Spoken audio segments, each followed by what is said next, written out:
Happy Independence Day! 243 years of our nation's independence we celebrate today, and I hope you're having a great time doing patriotic events around town, getting some burgers and dogs on the barb, get that beer out of the cooler. But you know, there are also some important things to think about today as we celebrate this important anniversary. Some of the bulwarks of our freedom are at stake, and I think most of us know what those are. And I want you to know that FAIR has been fighting very hard throughout this year to try to bring about some of the most important reforms we can and to support what the president is trying to do to stop the crisis at the border. Now, last week, Congress passed an appropriations bill, $4.6 billion. $4.6 billion they appropriated. Now, what do they appropriate it for?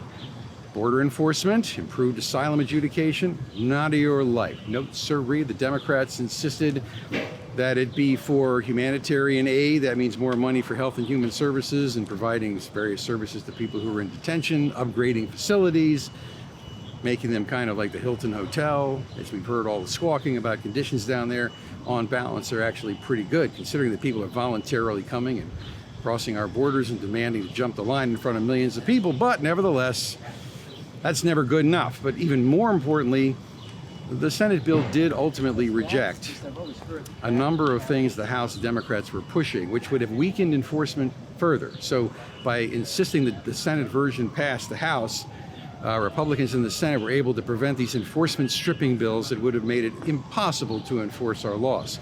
So kudos to Senate Republicans for doing that. However, the president, in signing this bill, nevertheless did not get the important reforms that FAIR is pushing very hard for, and we believe is vital and essential if we're going to stop illegal immigration across that border. First and foremost, of course, changing our asylum law to go back to something that makes more sense.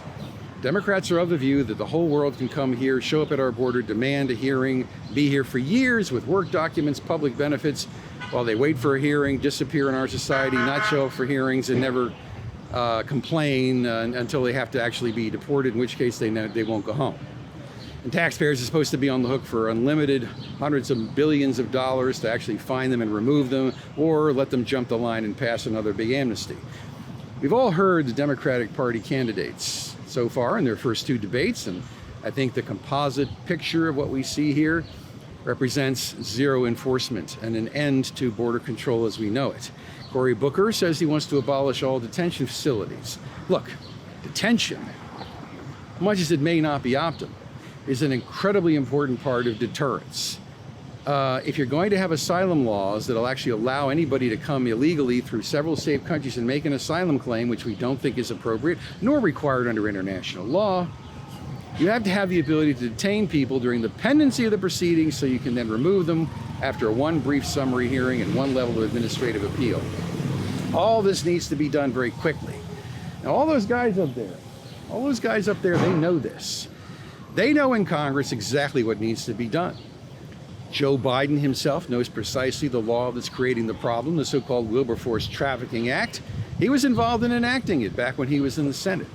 He saw the consequences of it as vice president and worked hard to fly down to Central America to mitigate the effects. But it's gotten worse and worse and worse, and despite President Trump's best effort, people from all over the world are now coming through the Northern Triangle countries in Mexico. And although there's been a small dip, which is seasonal and consistent with past seasonal fluctuations, you can be sure that the worldwide and global demand to live in this country is simply going to increase.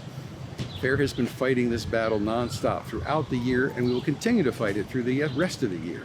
Make no mistake about it, organizations like the ACLU and their political allies, and apparently George Soros, having gotten a grip on the Democratic Party, truly believe that border control and immigration limitation is not in the national interest. Every American needs to be out there asking these candidates, how do you propose we limit the level of immigration coming in? How do you propose we enforce these rules?